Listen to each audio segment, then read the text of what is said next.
দুনিয়ার জমিনে সর্বপ্রথম নবী হিসেবে আপনাকে প্রেরণ করলাম। অতএব আপনার কিছু দায়িত্ব আছে। আপনার এক নম্বর দায়িত্ব হলো দুনিয়ার জমিনে মানব জাতির ইবাদত বন্দেগীর জন্য একটা ঘর নির্মাণ করতে হবে। আপনাদের ভিতরে যেমনিভাবে ইবাদতের জন্য, ফেরেশতাদের ইবাদতের জন্য একটা ঘর আছে, ঠিক তদ্রূপভাবে দুনিয়ার জমিনে মানুষের ইবাদতের জন্য দুনিয়ার জমিনে একটা ঘর নির্মাণ করতে হবে। ওই ঘরের নাম হচ্ছে বাইতুল্লাহ। সুবহানাল্লাহ। ইব্রাহিম আলাইহিস সালামকে আল্লাহ পাক রব্বুল আলামিন আদেশ করলেন পয়গম্বর, হযরত আবু আলাইহিস সালামকে আদেশ করলেন পয়গম্বর, একটা ঘর নির্মাণ করতে হবে। আল্লাহ তাআলা কোরআনুল কারীমের ভিতরে সুস্পষ্টভাবে জানায় দিলেন, ইন্না আউওয়ালা বাইতিন উযিয়া লিন-নাস, ইন্না আউওয়ালা বাইতিন উযিয়া লিন-নাস লাল্লাযী বিবাক্কাতা মুবারাকান ওয়া হুদাল লিল-আলামিন। আল্লাহ পাক রব্বুল আলামিন জানায় দিলেন, ইন্না আউওয়ালা বাইতিন উযিয়া লিন-নাস, দুনিয়ার জমিনে সর্বপ্রথম মানব জাতির ইবাদতের জন্য যে ঘর নির্মাণ করা হয়েছে ওই ঘরের নাম হচ্ছে বাইতুল্লাহ।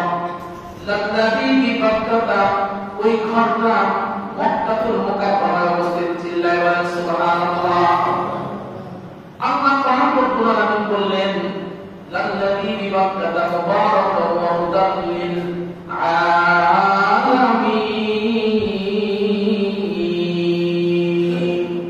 আল্লাহ পাক রব্বুল আলামিন জানায় দিলেন, ও পয়গম্বর, তামাম দুনিয়ার মানুষদের জানায় দেন, দুনিয়ার জমিনে আমি একটা ঘর নির্মাণ করলাম। ওই ঘরের নাম হচ্ছে বাইতুল্লাহ। এই বাইতুল্লাহ রহমতের ঘর, বরকতের ঘর। তামাম দুনিয়ার মানুষের কাছে যে আল্লাহ তাআলা রহমত এবং বরকত পাঠান, এই বরকত থেকে আসে, রহমত থেকে আসে বাজান। তাফসীরের কিতাব লেখে আল্লাহ পাক রব্বুল আলামিন যখন দুনিয়ার জমিনে রহমত প্রেরণ করতে চান, সর্বপ্রথম আল্লাহ তাআলা বাইতুল্লাহর ছাদের উপরে রহমত প্রেরণ করে। সুবহানাল্লাহ। তাফসীরের কিতাবের ভিতরে লক্ষ্য আসছে, আল্লাহ পাক রব্বুল আলামিন সর্বপ্রথম বাইতুল্লাহর ছাদের উপরে রহমত বর্ষণ করেন। সেখান থেকে তামাম দুনিয়ার জমিনে যত মসজিদ আছে, ওই মসজিদের ভিতরে আল্লাহ তাআলা সর্বপ্রথম রহমত এবং বরকত নাযিল করে। সুবহানাল্লাহ। এই জন্য মুফাসসিরিন কারণ দুনিয়ার গোলামেরা আল্লাহ রহমত যদি পাইতে চাও তাহলে মসজিদে চলে আসো, কারণ আল্লাহর রহমত এই মসজিদ থেকেই বর্ষণ হয়। এই জন্য মুফাসসিরিন کرام বলেন, মসজিদে যখন তোমরা আসবা ডান দিকে কাতারটাকে পূরণ করো, কারণ মসজিদের উপর আল্লাহ যখন রহমত অবতীর্ণ করে তো ডান দিক থেকে আল্লাহ তাআলা রহমতের সূচনা করেন, এরপরে বাম দিক থেকে সুবহানাল্লাহ। এই জন্য আল্লাহ বলেন, আমার রহমত পেতে চাও তাহলে সম্পর্ক রাখো মসজিদের সাথে, কারণ এই মসজিদ থেকে আমি রব্বুল আলামিনের রহমত এবং বরকত তামাম দুনিয়ার ভিতরে বর্ণিত হয়। আল্লাহ পাক রব্বুল আলামিন বলেন, হুদাল লিন-নাস হুদাল লিল-আলামিন। এই বাইতুল্লাহ তামাম দুনিয়ার মানুষের জন্য হুদান, হেদায়েত স্বরূপ। আল্লাহ পাক রব্বুল আলামিন বলেন, বাইতুল্লাহ অনুসরণ যদি কেউ করে ওই ব্যক্তি সরাসরি হেদায়েত পেয়ে যাবে, এর মাঝে কোনো সন্দেহ থাকবে না। তো আল্লাহ পাক রব্বুল আলামিনের আদেশে সর্বপ্রথম হযরত ইব্রাহিম, হযরত নূহ, হযরত আদম আলাইহিস সালাম এই ঘরটা নির্মাণ করছে। শুধু তাই নয়, পর্যায়ক্রমে যত নবী দুনিয়ার জমিনে আসছে প্রত্যেকটা নবীকে আল্লাহ তাআলা দায়িত্ব দিয়েছেন যে আমার ঘর এই মসজিদের সংস্করণের ভিতরে আপনি অংশগ্রহণ করবেন। সুবহানাল্লাহ। এই জন্য আল্লাহ ওয়া ব্যক্তিদের কাজ মসজিদের সাথে সম্পর্ক রাখা, মসজিদের কাজের সাথে জড়িত থাকা, এটা হচ্ছে আল্লাহ ওয়া ব্যক্তিদের কাজ। আল্লাহ পাক রব্বুল আলামিন আদম আলাইহিস সালামকে বললেন, পয়গম্বর, দুনিয়ার জমিনে সর্বপ্রথম যে ঘর নির্মাণ করবেন ওই ঘর আপনি থাকার জন্য নয়, আপনার সন্তানদের বসবাসের জন্য নয়। দুনিয়ার জমিনে সর্বপ্রথম যে ঘর নির্মাণ করবেন ওই ঘর হবে আল্লাহ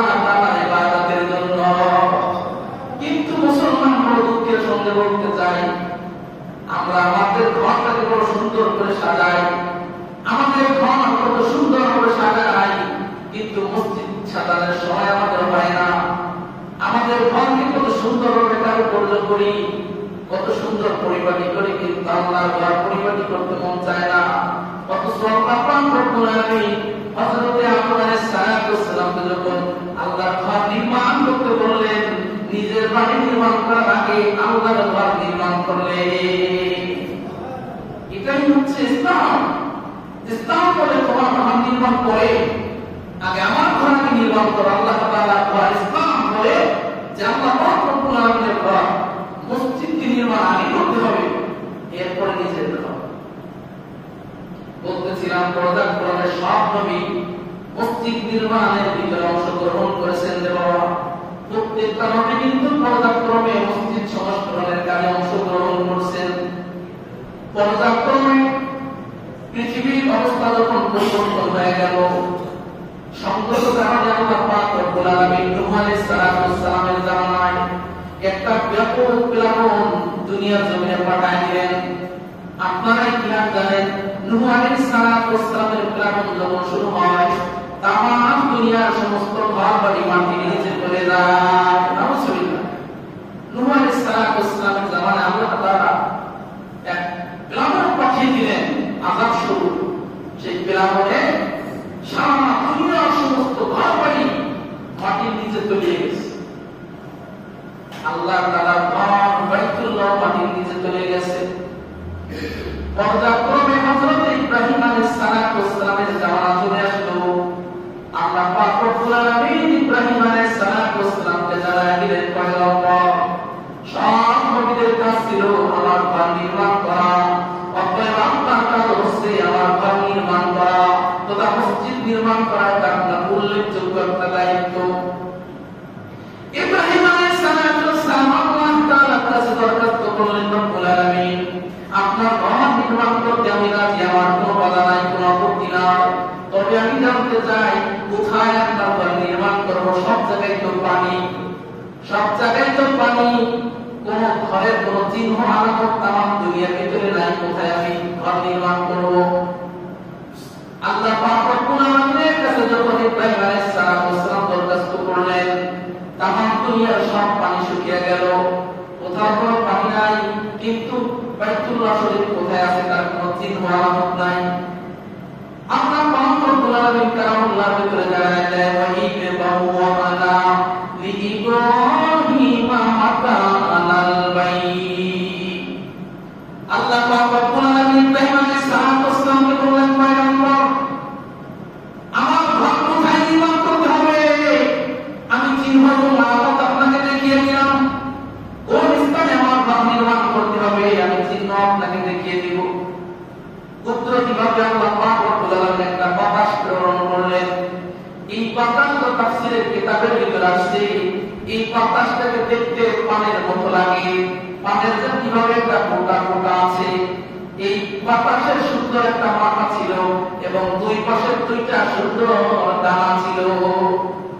আল্লাহ পাক রব্বুল আলামিনের পক্ষ থেকে প্রেরিত এই কুদরতি বাতাস যখন মক্কাতুল মুকাররমায় জমিনে যখন প্রবাহিত হতে লাগলো, সঙ্গে সঙ্গে মক্কাতুল মুকাররমা এই বাইতুল্লাহর ভিতরে যত প্রকারের মাটি ছিল, যত বালু ছিল, সব সঙ্গে সঙ্গে উড়ে দূরে চলে গেছে।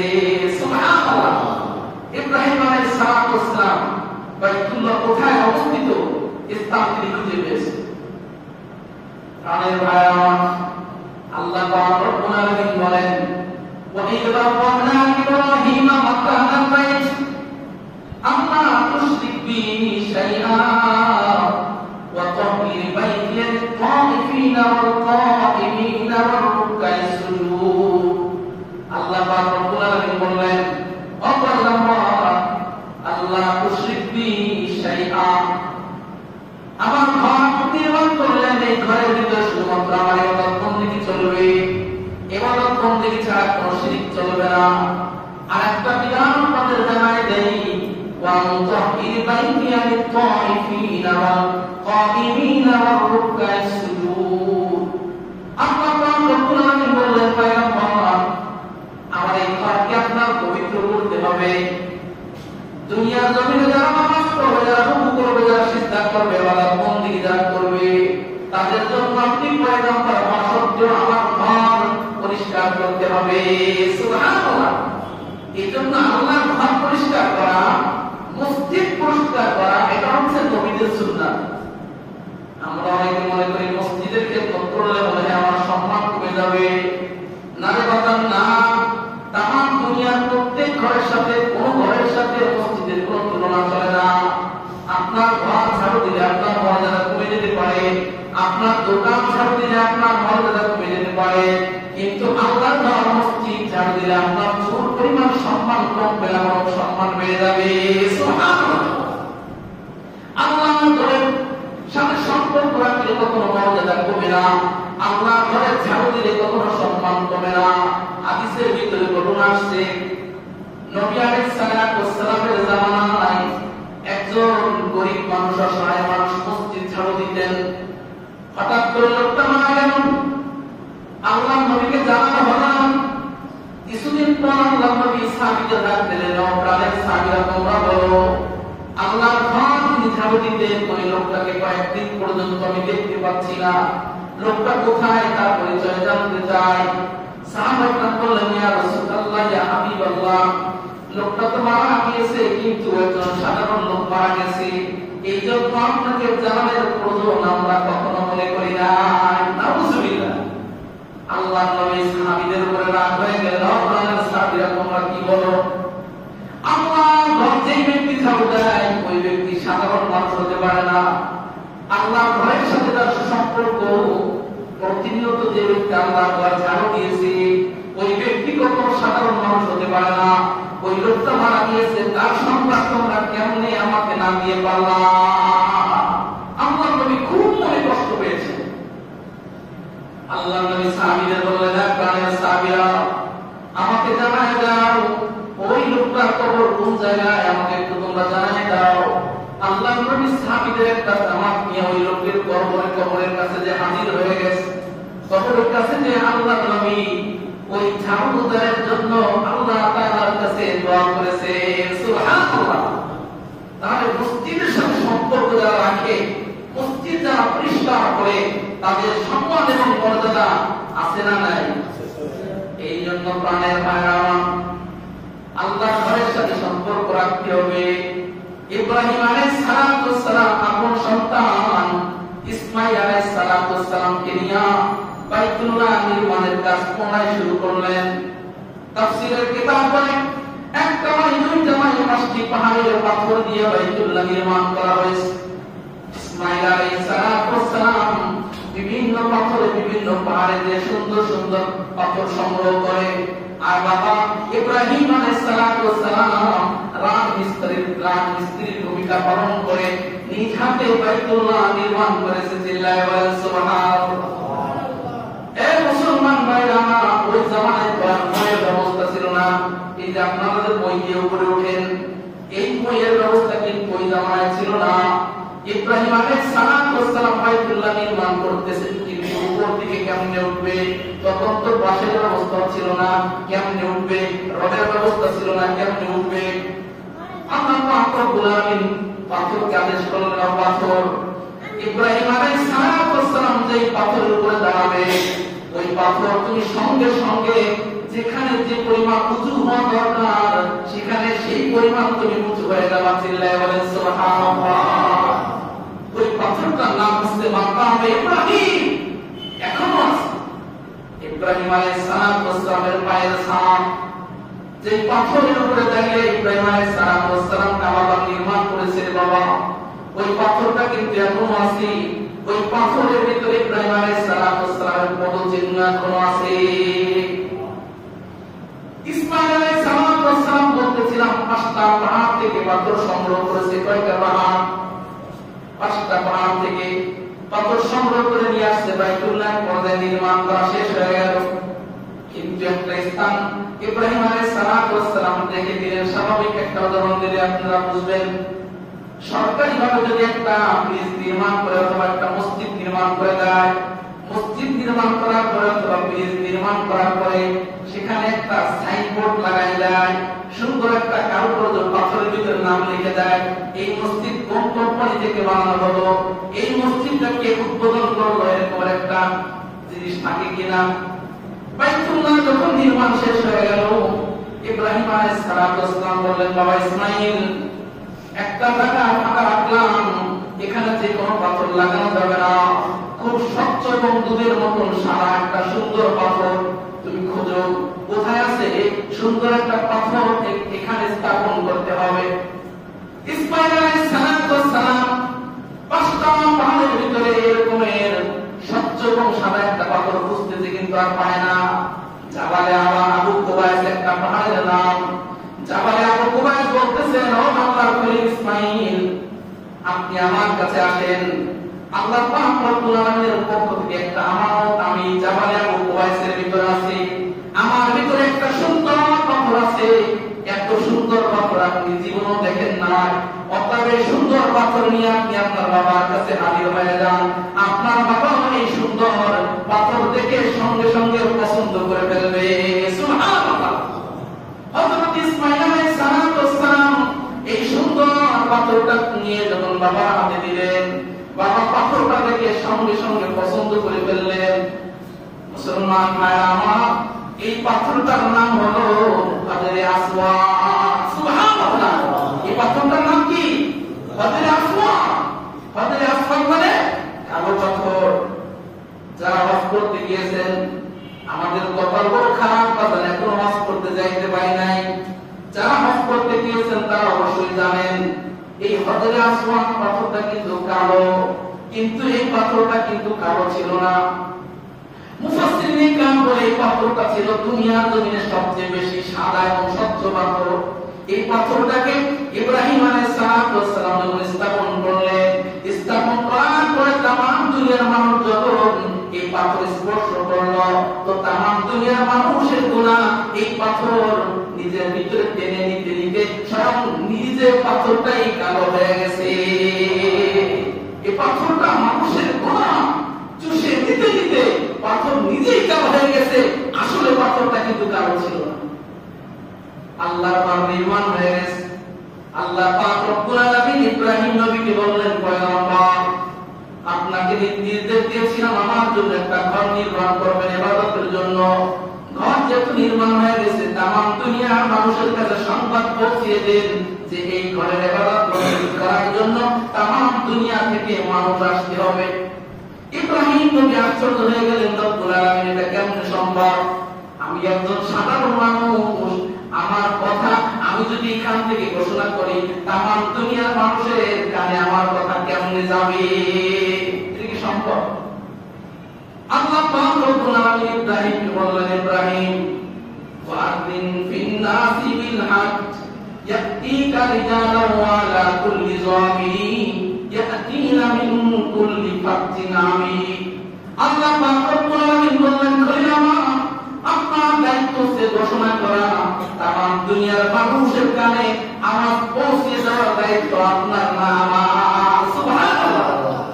তাফসীরের কিতাব বলে, মাকাম ইব্রাহিমের উপর ইব্রাহিম আলাইহিস সালাম সুন্দর করে দাঁড়াইলেন। অন্য বর্ণনার ভিতরে আছে জাবালে আবু কুবাইসে হযরত ইব্রাহিম আলাইহিস সালাম দাঁড়ায়া এই বিশাল বড় পাহাড়ের উপরে আল্লাহ নবী আরোহণ করলেন। দুই কানের ভিতরে আঙ্গুল প্রবেশ করে সুন্দর করে তামাম দুনিয়ার মানুষের কাছে জানাই দিলেন যে আল্লাহ পাক রব্বুল আলামিনের হুকুমে আমি একটা ঘর নির্মাণ করেছি। এই ঘরের পর করার জন্য তামাম দুনিয়ার মানুষ থেকে তোমরা এখানে এসে হাজির হয়ে যাও। সুবহানাল্লাহ। ইব্রাহিম আলাইহিস সালাম ঘোষণা দেওয়ার সঙ্গে সঙ্গে এই ঘোষণা আল্লাহ তাআলা শুধু ওই জামানায় যারা জীবিত ছিল শুধু তারা নয়, বরং কিয়ামত পর্যন্ত দুনিয়ার জমিনে যারা গমন করবে তাদের প্রত্যেকের কর্ম করে আল্লাহ তাআলা সংবাদটা পৌঁছিয়ে দিলেন। সুবহানাল্লাহ। তামাম দুনিয়ার প্রত্যেকটা মানুষের কানে রূহ জগতে আমাদের কারো পতিত কোনো হয় নাই, কিন্তু রূহ তো আল্লাহ তাআলা আগে সৃষ্টি করে রেখেছেন। তো রূহ জগতে প্রত্যেকটা মানুষের রূহের ভিতরে আল্লাহ তাআলা সংবাদ দিয়ে দিয়েছেন যে আমি একটা ঘর নির্মাণ করেছি, তোমাদের সম্পদ হইলে ওই ঘরে অবশ্যই বাস করতে আসবে। সুবহানাল্লাহ। এই জন্য প্রাণের ভাইরা আমার, এই বাইতুল্লাহ বাস করা যাদেরকে আল্লাহ তাআলা সম্পদ দিয়েছেন তাদের উপর ফরজ। ইসলামের পাঁচটি ভিত্তি আছে। কয়টি ভিত্তি? قال رسول الله صلى الله عليه وسلم পয়গম্বর বলেন বুনিয়াল ইসলাম ওয়ালা খামস, আল্লাহ নবী বলেন ইসলামের ভিত্তি পাঁচটি স্তম্ভের উপর স্থাপন করা হয়েছে। আল্লাহ নবী বলেন পাঁচটি স্তম্ভের একটি স্তম্ভ যদি কেউ ছেড়ে দেয় পরিপূর্ণ মুসলমান হতে পারবে না, পরিপূর্ণ ঈমানদার হতে পারবে না। পরিপূর্ণ ঈমানদার হতে হলে ইসলামের পাঁচটি স্তম্ভ সমান হারে পালন করতে হবে। এক নাম্বার শাহাদাতু আল্লা ইলাহা ইল্লাল্লাহ, এক নাম্বার অন্তর দিয়ে কালিমা পাঠ করা। দ্বিতীয় নাম্বার ইকামাস সালাত, নামাজ কায়েম করা। তিন নাম্বার ওয়াসওমি রমাদান, রমজান মাসে রোজা রাখা। নামাজ পড়া অনেকেই করতে চায়, রোজা অনেকেই রাখতে চায়, কিন্তু ইসলামের দুটি বিধান আছে বড় কঠিন। ওই দুটি বিধানের এক নাম্বার হলো যাকাত, দ্বিতীয় নাম্বার হলো হজ। নামাজ পড়তে তো টাকা লাগে না, রোজা রাখতে তো টাকা লাগে না, এই জন্য নামাজ পড়া মুসল্লির অভাব নাই, রোজা রাখা মুসল্লির অভাব নাই, কিন্তু অভাব সম্পদের যাকাত হিসাব করে দিবে, এদেরকে মুসল্লির বড় অভাব। এরপর সম্পদ থাকলে হজ করবেন, এরপর মুসল্লির বড় অভাব আছে। আল্লাহ নবী বলেন খবরদার, আফাতুমিনুনা বিবাদিল কিতাব ওয়া তাকফুরুনা বিবাদ। আল্লাহ বলেন আমার কিছু বিধান মানবা, আবার কিছু বিধান মানবা না, এরপর বাক্য ইসলামের ভিতরে চলবে না। পরিষ্কার কথা। এই জন্য মুসলমান আমরা যদি নিজেদেরকে পরিপূর্ণ মুসলমান বানাইতে চাই, তাহলে ইসলামের পাঁচটি বিধান, বিশেষ করে ইসলামের পাঁচটি স্তম্ভটা পরিপূর্ণভাবে মানতে হবে। আল্লাহ পাক রব্বুল আলামিন যাদেরকে সম্পদ দিয়েছেন অবশ্যই তাদেরকে হজ করতে হবে।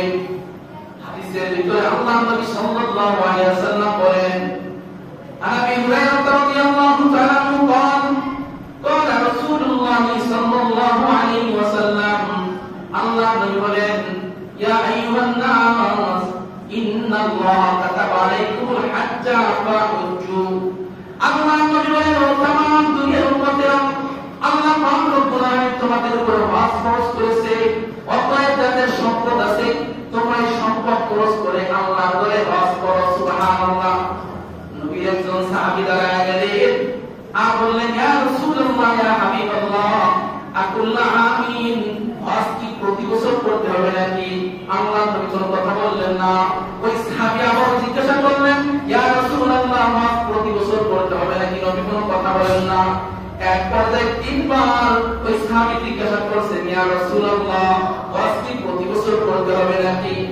আল্লাহ নবী তৃতীয়বার বললেন ও সাহাবী শুনে রেখো, আমি যদি বলতাম না, আমি যদি বলতাম হ্যাঁ বলার সঙ্গে সঙ্গে প্রতি বছর হজ ফরজ হয়ে যেত, কিন্তু আমি বলি নাই, এই জন্য আল্লাহ নবী সাহাবীকে বড় ধমক দিলেন, খবরদার যে বিষয় আমি তোমাদেরকে স্পষ্ট করে না বলি ওই বিষয় কখনো তোমরা পিড়াপিড়ি করে জানতে চাইবা না।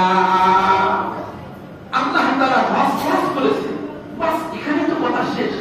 আবার তুমি কেন পেঁচাও হজ কি প্রতি বছর করতে হবে না? আল্লাহ নবী বলেন আমি যদি শুধু বলতাম হ্যাঁ বলার সঙ্গে সঙ্গে হজ প্রতি বছর ফরজ হয়ে যেত, কিন্তু প্রতি বছর হজ করার উম্মত একটাকেও খুঁজে পাওয়া যেত না।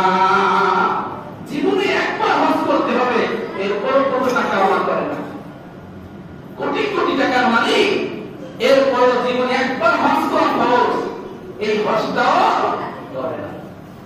আল্লাহ পাক রব্বুল আলামিন বলেন ওয়ালিল্লাহি আলান নাসি হিজ্জুল বাইতি মান ইসতাতাআ ইলাইহি সাবিলা। আল্লাহ বলেন ও দুনিয়ার গোলামেরা, যাদের শক্তি আছে, সামর্থ্য আছে, যাদের টাকা আছে, যাদের পয়সা আছে, তাদেরকে অবশ্যই আমার ঘরে হজ করার জন্য যেতে হবে। ওয়া মান কাফারা ফাইন্নাল্লাহা গনিয়্যুন আনিল আলামিন। আল্লাহ পাক রব্বুল আলামিন বলেন ও দুনিয়ার গোলামেরা, যাদের সম্পদ আছে, যাদের টাকা আছে, যাদের পয়সা আছে, এরপর যারা হজ করো না, আমার হুকুম যারা মানো না, মনে রেখো তোমার ইবাদত বন্দেগীর মুখাপেক্ষী আমি রব্বুল আলামিন কখনো নই। আল্লাহ পাক রব্বুল আলামিন আপনার আমার ইবাদতের মুখাপেক্ষী না। করলে মনে হয় আল্লাহ অনেক লাভ হবে, কিচ্ছুই লাভ হবে না। আমি ইবাদত বন্দেগী করলে আমার লাভ, আমি ইবাদত বন্দেগী না করলে আমার ক্ষতি, আমি ইবাদত বন্দেগী করলেও আল্লাহর কোনো লাভ নাই, আমি ইবাদত বন্দেগী না করলেও আল্লাহর কোনো লাভ নাই। আলোচনার শুরুতে বলেছি আল্লাহর ইবাদতের জন্য অসংখ্য ফেরেশতা আছে না না। আমরা তো ইবাদত বন্দেগী কিছু করলে দুষ্টুমি করি বেশি, কিন্তু আল্লাহ তাআলা তার ইবাদত বন্দেগীর জন্য লক্ষ নয় কোটি কোটি ফেরেশতা সৃষ্টি করেছে, যারা জীবনে গুনাহ কাকে বলে তার চেনেও না। প্রতিদিন বাইতুল মামুরের ভিতরে ৭০,০০০ ফেরেশতা ইবাদত বন্দেগী করে। আল্লাহর নবী বলেন যে এই ৭০,০০০ ফেরেশতা জীবনে একবার ইবাদত বন্দেগী করেছে, ওই ফেরেশতারা কিয়ামত পর্যন্ত বাইতুল মামুরে আর জীবনে ঢুকতে পারবে না। সুবহানাল্লাহ। চিন্তা করে দেখছেন আল্লাহ তাআলার ইবাদত বন্দেগী করার জন্য কি পরিমাণ ফেরেশতা আছে। তো আমি ইবাদত বন্দেগী করলেও আল্লাহ কিছু আসে যায় না, আমি ইবাদত বন্দেগী না করলেও আল্লাহ কিছু আসে যায়। এই জন্য প্রাণের ভাইরা আমার, আল্লাহ তাদের সম্পদ দিয়েছেন, যাদের টাকা দিয়েছেন, পয়সা দিয়েছে, তারা মনে মনে নিয়ত করে ফেলেন এই বছর হয়তো আপনি হজ করতে পারেন না, আগামী বছর হজ করবেন, নিয়ত করে ফেলেন। আল্লাহ নবী বলেন ক্বালা রাসূলুল্লাহি সাল্লাল্লাহু আলাইহি ওয়াসাল্লাম তাআজ্জালু ইলাল হজ ফাইন্না আহাদাকুম লা ইয়াদরি মা ইয়ারিদু লাহু ফিল মুস্তাকবিল। নবী আমার বলে সাহাবীরা, তুমি তো জানো না তোমার সামনে যে কোনো বিপদ যে কোনো মুহূর্তে চলে আসতে পারে। তুমি এখন কোটি টাকার মালিক, মুহূর্তের ভিতর রাস্তার ফকির হয়ে যেতে পারো। তোমার এখন শক্তি আছে, সামর্থ্য আছে, যে কোনো মুহূর্তে তোমার শক্তি সামর্থ্য শেষ হয়ে যেতে পারে। অতএব এখন আল্লাহ তোমাকে সুযোগ দিয়েছে, এই সময়টা কাজে লাগিয়ে তুমি আল্লাহর জন্য হজ করতে চলে যাও। জীবনে একবার হজ হয়, অন্য ইবাদতের মতন কিন্তু হজ না। রাবের ভাইরা আমার, কিছু কিছু ইবাদত বন্দেগী আছে যদি কেউ না করে তাহলে ছাড় আছে। যেমন মা বোনেরা যদি অসুস্থ থাকে, অসুস্থতার কারণে যদি নামাজ পড়তে না পারে, এই নামাজ মা আর পড়া লাগবে না। কিন্তু হজের বিষয়টা এমন, একবার যার পরে হজ ফরজ হয়ে গেছে, এই ব্যক্তি যদি গরিব হয়ে যায়, রাস্তার ফকির হয়ে যায়, এরপরও তার জিম্মায় কিন্তু হজের ফরজ বিধান কিয়ামত পর্যন্ত থাকবে। এই জন্য সম্পদ থাকতে কি করতে হবে? হজ করতে হবে। ক্বালা রাসূলুল্লাহ সাল্লাল্লাহু আলাইহি ওয়াসাল্লাম, আল্লাহর নবী অন্য হাদিসের ভিতরে বলেন মান আরাদাল হজ্জ ফালিয়াতাআজ্জাল। আল্লাহর নবী বলেন সাহাবীরা, হজ করার ইচ্ছা পোষণ যারা করেছো তারা দ্রুত হজ করো। ফাইন্নাহু ক্বাদ ইয়ামরিদুল মারিজ। আল্লাহর নবী বলেন মানুষ অসুস্থ হতে সময় লাগে না, যে কোনো মুহূর্তে যে কোনো মানুষ অসুস্থ হয়ে যেতে পারে। ওয়া তাদিল্লু দালাতু, অনেক সময় মানুষের বাহন হারিয়ে যেতে পারে। আও তারিদু লাহুল হাদাতু, অথবা অন্য কোনো প্রয়োজন মানুষের সামনে দেখা দিতে পারে। কারণ মানুষের অন্তর সবসময় একভাবে থাকে না, এমনও হতে পারে দুনিয়ার লোভ লালসা অন্তর ভিতর ঢুকে যেতে পারে, জমি কেনার লোভ অন্তর ভিতর ঢুকে যেতে পারে, তখন আর হজ করতে পারবা না। এই রকমের অসংখ্য অগণিত মুসল্লি এই জামানায় আছে না নাই? চিন্তা করে হজ করতে গেলে ৫-৬ লাখ টাকা লাগবে, এই টাকা যদি একটু জমি কিনে রাখা যায় তো ভবিষ্যতে বহুত লাভ আছে না নাই? এই জন্য আমার নবী বলেন আতা'রিদুনাহুল হাজাতু, যখন যার উপর হজ ফরজ হয়ে গেছে সঙ্গে সঙ্গে হজ করো। যদি সঙ্গে সঙ্গে হজ না করো, দেখবা বিভিন্ন প্রয়োজন তোমার চোখের সামনে এসে হাজির হয়ে যাবে। এই জন্য যাদের উপর হজ ফরজ আমরা কি করব? দ্রুত হজ করব। আল্লাহর নবী সাল্লাল্লাহু আলাইহি ওয়াসাল্লাম বলেন যাদের উপর হজ ফরজের উপর যারা হজ করবে না তাদের ব্যাপারে আল্লাহর নবী কত কঠিন কথা বলেছেন। ক্বালা রাসূলুল্লাহ সাল্লাল্লাহু আলাইহি ওয়াসাল্লাম, আল্লাহর নবী বলেন ইন্না আবদান সাহহাতু লাহু রিজকাহু ওয়া ওয়াসা'তু আলাইহি ফিল মাঈশাতি। আল্লাহর নবী বলেন ও সাহাবীরা, আমি যার জীবনে প্রশস্ততা দান করেছি, আমি যাকে অসংখ্য গণিত সম্পদ দিয়েছি, আমি যাকে শক্তি দিয়েছি, সামর্থ্য দিয়েছি, ওয়াতামদি আলাইহি খামসাতু আম, অথচ ওই ব্যক্তির জীবনে 5টি বছর অতিবাহিত হয়ে গেল, আমার ঘর দেখার জন্য আসতে পারলো না। ওয়া ইন্নাহু লামাহরুম। আল্লাহর নবী বলেন দুনিয়ার জমিনে সবচেয়ে বঞ্চিত এবং লাঞ্ছিত ব্যক্তি হলো ওই ব্যক্তি। আল্লাহ নবী বলেন, যার শক্তি আছে, সামর্থ্য আছে, যাকে আমি সুস্থতা দিয়েছি, যাকে সম্পদ দিয়েছি, যাকে সবকিছু দিয়েছি, এরপরেও এই বছর হজ করবে না, আগামী বছর করবে না, আগামী বছর করবে না, পরের বছর করবে, এভাবে কাল বাহানা করতে করতে আল্লাহ নবী বলেন 5টি বছর কাটিয়ে ফেললো। আল্লাহ নবী বলেন, ওয়া ইন্নাহু লামাহরুম, দুনিয়ার জমিনে তার চেয়ে মাহরুম এবং বঞ্চিত মানুষ আরেকটাও নাই। এজন্য আল্লাহ পাক রব্বুল আলামিনের ওয়াক্তের ভিতরে কখনো আমরা পড়ব না। যাদের উপর হজ ফরজ, তারা হজ না করলে হজ করার আগ পর্যন্ত তাদের উপর আল্লাহ পাক রব্বুল আলামিনের বরদোয়া থাকে, বরদোয়া। শুধু তাই নয়, আল্লাহ নবী বলেন, ও সাহাবীরা শোনো, মান আতাআল হজ্জ ফালাম ইউহিজ, আল্লাহ নবী বলেন, যার হজ করার শক্তি আছে, সামর্থ্য আছে, ওয়ালাম ইউহিজ তো হজ করে নাই, আল্লাহ নবী বলেন, ফাসাওয়াউন আলাইহি মা ইহুদিয়ান আও নাসরানিয়া, আল্লাহ নবী বলেন, ওই ইহুদি হয়ে মারা যাক, ও নাসারা হয়ে মারা যাক, ও যে অবস্থায় মারা যাক না কেন, ওর প্রতি আমার চুল পরিমাণ কোনো গুরুক্ষেপ নাই। নাউজুবিল্লাহ।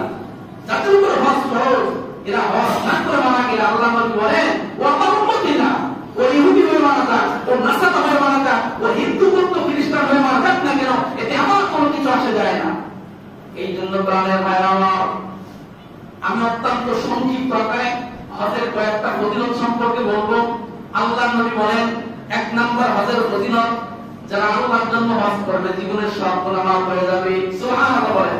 ক্বালা রাসূলুল্লাহ সাল্লাল্লাহু আলাইহি ওয়াসাল্লাম, আল্লাহ নবী বলেন, মান হাজ্জা লিল্লাহ ফালাম ইয়ারফুস ওয়া লাম ইয়াফসুক গুফিরা লাহু মা তাকাদ্দামা মিন যামবিহি, আল্লাহ নবী বলেন, আল্লাহর জন্য যে ব্যক্তি হজ করলো তার জীবনের সমস্ত গুনাহ মাফ করে দেওয়া হলো। সুবহানাল্লাহ। অন্য বর্ণনার ভিতরে আসছে কথা, রাসূলুল্লাহ সাল্লাল্লাহু আলাইহি ওয়াসাল্লাম, আল্লাহ নবী বলেন, মান হাজ্জা লিল্লাহ ফালাম ইয়ারফুস ওয়া লাম ইয়াফসুক খারাজা মিনাদ দুনুবি কায়ামিন ওয়ালাদাতহু উম্মুহু, আল্লাহ নবী বলেন, আল্লাহর জন্য যে ব্যক্তি হজ করলো, হজ করার পরে হজের ভিতরে যে কোনো অন্যায় কাজে লিপ্ত হলো না, ওই ব্যক্তি এমন ভাবে নিষ্পাপ হয়ে যায় কেমন যেন সবেমাত্র সে দুনিয়ার জমিনে আগমন করেছে। সুবহানাল্লাহ। একটা ছেলে, একটা সন্তান দুনিয়ার জমিনে সবেমাত্র যে ব্যক্তি জন্মগ্রহণ করলো, ওরা আমার অনেক গুনাহ থাকে। আল্লাহ নবী বলেন, আল্লাহর জন্য যে ব্যক্তি হজ করবে, ওর জীবনের চুল পরিমাণ কোনো গুনাহ থাকে না, আল্লাহ তাআলা তাকে সম্পূর্ণ নিষ্পাপ বানায় দেয়। সুবহানাল্লাহ। শুধু তাই নয়, যে ব্যক্তি হজ করবে তার জন্য জান্নাত অবধারিত। যে ব্যক্তি হজ করবে তার জন্য কি অবধারিত? জান্নাত অবধারিত। আল্লাহর নবী সাল্লাল্লাহু আলাইহি ওয়াসাল্লাম বলেন, প্রাণের সাহাবীরা শোনো, আল উমরাতু ইলাল উমরাতি কাফারাতুল লিমা বাইনাহুমা, আল্লাহর নবী বলেন, এক উমরা থেকে সামনের উমরা পর্যন্ত, উদাহরণস্বরূপ আপনি এই বছর উমরা করেছেন, সামনের বছর যদি উমরা করেন, আল্লাহ নবী বলেন, এই 2 উমরার মাঝে একটা মানুষের জীবনে যত গুনাহ হয়ে যাবে, আল্লাহ নবী বলেন, ওর জীবনের সব গুনাহ আল্লাহ সঙ্গে সঙ্গে মাফ করে দিবে। ওয়ালাইসা লিল হাজ্জাতিল মাবরুরাতি সাওয়াবুন ইল্লা জান্নাহ, আল্লাহ নবী বলেন, আল্লাহর জন্য যদি কেউ হজ করে, আল্লাহ পাক রব্বুল আলামিনকে রাজি করার জন্য যদি কেউ হজ করে, আল্লাহ নবী বলেন, তার বিনিময়ে জান্নাত ছাড়া কিছুই না। চিল্লায়ে বলেন সুবহানাল্লাহ। জান্নাত ছাড়া কিছুই না। তার মানে কি? আল্লাহর জন্য যে ব্যক্তি হজ করবে তার একমাত্র ঠিকানাই হলো জান্নাত। এই জন্য নবী আমার বলেন, তাবিউ বাইনাল হজ্জ ওয়াল উমরা, সাহাবীরা তোমরা হজ এবং উমরা একসঙ্গে করো। হজ করো, উমরাও করো, শুধু হজ করবা তা নয়, শুধু উমরা করবা তা নয়, তোমরা হজ করো, উমরা করো। ফাইন্নাহুমা ইয়ানফিয়ানিল ফাকর ওয়াদ দুনুব কামা ইয়ানফিল কিরু কাবাতাল হামিদ। আল্লাহ নবী বলেন, প্রাণের সাহাবীরা, লোহার ভিতরে যদি জং লেগে যায়, স্বর্ণ রূপার ভিতরে যদি ময়লা লেগে যায়, তাহলে কামারের কাছে নিয়ে গেলে কামারের হাঁপড়ের ভিতরে লোহা দিলে লোহার জং এমনি চলে যায়, অনুরূপভাবে স্বর্ণ এবং রূপার জং এমনি চলে যায়। আল্লাহ নবী বলেন, যদি তোমাদের জীবনের গুনার জং যদি ছড়াইতে চাও, তাহলে তোমরা আল্লাহর ঘর বাইতুল্লাহ দিকে চলে যাও। সুবহানাল্লাহ। যে ব্যক্তি হজ এবং উমরা করে, আল্লাহ নবী বলে, ওর জীবনে যদি কোনো গুনাহের ময়লা থাকে, আল্লাহ পাক রব্বুল আলামিন ওদের জীবনের গুনাহের যত ময়লা আছে, জীবনের গুনাহ সমস্ত ময়লা আল্লাহ তাআলা কি করে? সঙ্গে সঙ্গে মুছে দেয়। সুবহানাল্লাহ।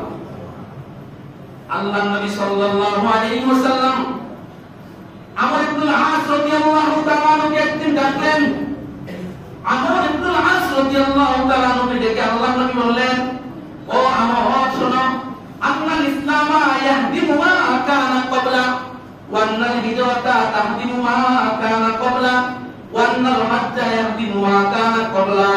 আল্লাহর নবী বললেন, ও আমর ইবনে আস, তিনটি আমল এমন আছে যে তিনটি আমল মানুষের জীবনের সব গুনাহ মিটায় দেয়। এক নাম্বার, আন্নাল ইসলামা ইয়াহদিমু মা কানা ক্বাবলা, ইসলাম এত বড় দামি সম্পদ, যদি কোনো ব্যক্তি ইসলাম গ্রহণ করে, ইসলাম গ্রহণ করার আগে যত প্রকার অন্যায় করুক না কেন, আল্লাহ নবী বলেন ইসলাম গ্রহণ করার সঙ্গে সঙ্গে তার জীবনের সমস্ত গুনাহ আল্লাহ মাফ করে দেয়। সুবহানাল্লাহ। একটা মানুষ সারা জীবন কাফের ছিল, এরপরে ইসলাম গ্রহণ করেছে, সঙ্গে সঙ্গে তার জীবনের গুনাহ মাফ হয়ে যায়। কত বড় কথা! আল্লাহ নবী বলেন, ওয়ান্নাল হিজরাতা তাহদিমু মা কানা ক্বাবলা। আল্লাহ নবী বলেন, অপরাণের সাহাবীরা, একটা গুরুত্বপূর্ণ আমল হলো হিজরত। হিজরত জীবনের সমস্ত গুনাহকে মাফ করে দেয়। হিজরত কাকে বলে? সাহাবায়ে কেরাম মক্কা থেকে মদিনায় হিজরত করতে গিয়েছেন, এই হিজরতের বড় দাম। আল্লাহ নবী ঘোষণা করেছেন, মক্কা ছেড়ে যারা মদিনায় যাবা তাদের জীবনের সমস্ত গুনাহ আল্লাহ মাফ করে দিবে। হিজরত যদিও নাই, মক্কা থেকে মদিনায় যাওয়ার যে ফজিলত, ওটা রাসূলের জামানায় শেষ হয়ে গেছে। কিন্তু আল্লাহ নবী বলেন, হিজরত শব্দের অর্থ হলো বর্জন করা, ত্যাগ করা। ওই দৃষ্টিকোণ থেকে হিজরত এখনো আছে। গুনাহ ছেড়ে দেওয়া, গুনাহ ত্যাগ করা, অন্যায় কাজ ত্যাগ করা, অন্যায় কাজ ছেড়ে দেওয়া। আল্লাহ নবী বলেন এটাকেও হিজরত বলা হয়। হিজরতের শাব্দিক অর্থ হলো বর্জন করা। অতএব যদি কেউ গুনাহ বর্জন করে, অতএব যদি কেউ গুনাহ অন্যায় কাজ বর্জন করে, আল্লাহ নবী বলে ওই ব্যক্তিও হিজরতকারীর মতন সওয়াব তার আমলনামায় জমা হয়ে যাবে। এইজন্য পারিভাষিক হিজরত যদিও নাই, কিন্তু শাব্দিক হিজরত যদি আমরা এখনো করতে পারি, আমাদের জীবনের সমস্ত গুনাহ মাফ হয়ে যাবে। এরপর আল্লাহ নবী বলেন, ও সাহাবীরা শোনো, ওয়ান্নাল হাজ্জা ইয়াহদিমু মা কানা ক্বাবলা। বান্দা যখন হজ করে, হজ করার পরে তার জীবনে যত গুনাহ আছে, তার জীবনের সব গুনাহকে আল্লাহ তাআলা সঙ্গে সঙ্গে মাফ করে দেয়। এইজন্য আমরা যারা হজ করব, আমরা আমাদের এই যে হজ করেছি, এই হজকে ধরে রাখা। কিছু মানুষ আছে হজকে ধরে রাখতে পারে না। মুসলমান ভাইরা আমার, হজ করার পরে কাদের গুনাহ মাফ হবে আর কাদের গুনাহ মাফ হবে না, এটা বুঝবেন কেমনে?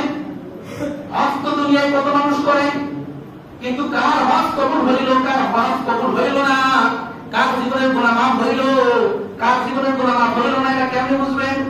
আল্লাহর নবী বলেন, যদি কোন ব্যক্তিকে দেখো হজ করার পরে আগের চেয়ে তার ভিতরে পরিবর্তন আসছে, আগে নামাজ পড়তো না, এখন হজ করার পরে হাজী সাহেব হয়ে গেছে, হাজী সাহেব হয়ে যাওয়ার পরে নামাজ ছাড়ে না, প্রতিনিয়ত নামাজ পড়ে, আগে পর্দা করতো এখন পর্দা করে, আগে হারাম খাইতো এখন হারামের কাছেও দেয় না।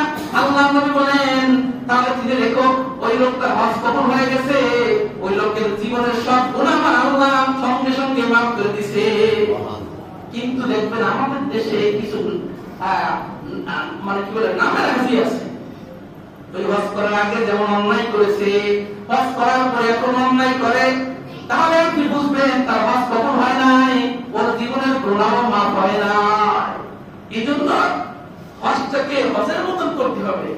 শুধু নামের জন্য যদি হজ করি তাহলে কিন্তু কাজ হবে না। আল্লাহ পাক রব্বুল আলামিন বলেন, ফামান ফারাদা ফীহিন্নাল হজ্জা ফালা রাফাসা ওয়ালা ফুসুক ওয়ালা জিদালা ফিল হজ ওয়া মা তাফআলু মিন খায়রিন ইয়ালামুল্লাহ। আল্লাহর নবী বলেন, তোমরা হজ করতে যাবা, বড় ভালো কথা, তবে হজ করতে যে কেউ অন্যায় কাজে লিপ্ত হবে না। কিছু মানুষ আছে হজ দেখানোর জন্য হজ করতে যাইতেছে, বিমানে একটা লাইট দিয়ে দেখায় যায়, একটা ছবি ছেড়ে দেখায় যায়, অথবা হজের বিভিন্ন দর্শনীয় স্থান মোবাইলের ভিতরে আপলোড করে তামাম দুনিয়ার মানুষদের দেখায় যায়। আমার আল্লাহ বলে, না না না, ইবাদত বন্দেগী হজ এটা একমাত্র আমি আল্লাহর জন্য, আমি আল্লাহর জন্যই হতে হবে। মানুষ দেখানোর জন্য যদি হয়, হজ করতে যে যদি তুমি অন্যায় কাজ করো, ওমা তাফআলু মিন খায়রি ইয়ালামুল্লাহ, আল্লাহ বলেন তুমি কোন নিয়তে হজ করতেছো, তোমার নিয়ত দুনিয়ার কোন মানুষ না জানলেও কে জানে? আল্লাহ বলে আমি জানি। এই জন্য মুসলমান আমরা হজ করতে যাব, তবে আমাদের নিয়তটাকে সঠিক রাখতে হবে। মানুষ আমাকে হাজী সাহেব করবে, আমি এলাকার বড় নেতা, আমি হজ না করলে মানুষ আমাকে খারাপ মনে করবে, এই নিয়তে যদি হজ করেন বাদান, তাহলে সওয়াবের চেয়ে গুনাহ হয়ে যাওয়ার আশঙ্কা কোন ক্ষেত্রে আছে। এই জন্য প্রাণের মুসলমানের প্রাণ আমরা নিয়তকে পরিশুদ্ধ করে হজ করব। 3 নাম্বার হজের ফজিলত, দুনিয়ার জমিনের সর্বশ্রেষ্ঠ ইবাদতের নাম হলো হজ। আল্লাহ নবী সাল্লাল্লাহু আলাইহি ওয়াসাল্লামকে জিজ্ঞাসা করা হলো, ইয়া রাসূলুল্লাহ, ইয়া হাবিবাল্লাহ, আইয়ুল আমালি আফজাল? নবী গো, দুনিয়ার জমিনে বহুত আমল আছে, কোন আমল সর্বশ্রেষ্ঠ?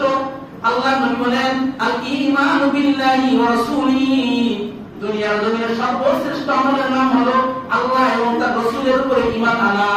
সর্বশ্রেষ্ঠ আমলের নাম কি? আল্লাহ এবং রাসূলের উপরে ঈমান আনা।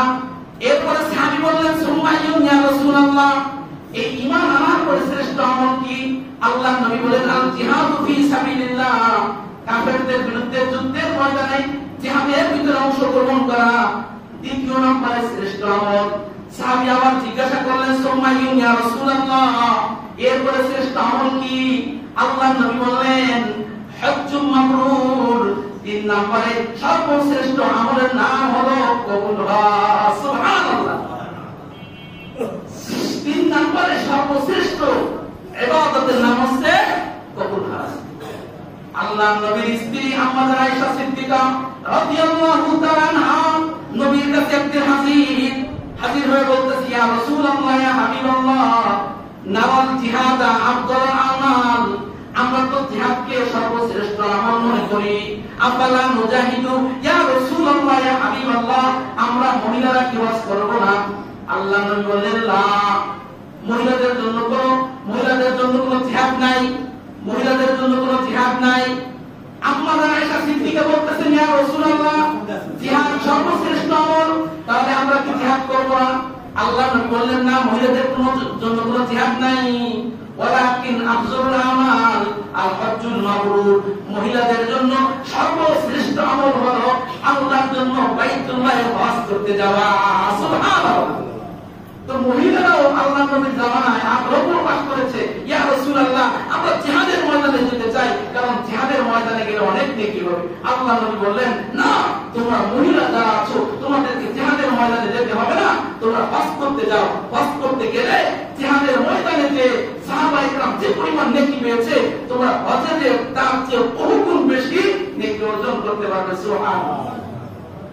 আল্লাহ নবীর কাছে এক সাহাবী আসছে, যাহা রাজুলুন ইলা রাসূলিল্লাহ, এক সাহাবী আল্লাহ নবীর কাছে এসে হাজির, ইয়া রাসূলুল্লাহ, ইন্নী দুঈফ ওয়া ইন্নী জাব্বান, ও পয়গম্বর, আমি তো বড় দুর্বল মানুষ, অসহায় মানুষ, ভীরু মানুষ, আমি যুদ্ধের ময়দানে যেতে পারি না। যুদ্ধের ময়দানে যেতে হলে সাহসের প্রয়োজন, এই সাহস আমার ভিতরে নাই, আমার ভিতরটা বড় দুর্বল, আমি খুবই ভীরু মানুষ। ইয়া রাসূলুল্লাহ, ইয়া হাবিবাল্লাহ, তাহলে আমার জন্য কি সবক আপনি দিবেন? আল্লাহ নবী বললেন, হারুম্মা ইলাল জিহাদ, তোমাকে অবশ্যই জিহাদের ময়দানে যেতে হবে, তবে ওই কাফেরদের বিরুদ্ধে তোমার যুদ্ধে যেতে হবে না। হারুম্মা ইলাল জিহাদ আয়াল হজ, তুমি হজের জন্য যাও। হজ করতে যদি তুমি যাও, ওই জিহাদের ময়দানে যে সাহাবায়ে কেরাম যে পরিমাণ নেকি অর্জন করতে পেরেছে, তুমি হজ করতে যে তার চেয়ে বেশি নেকি অর্জন করতে পারবা। সুবহানাল্লাহ।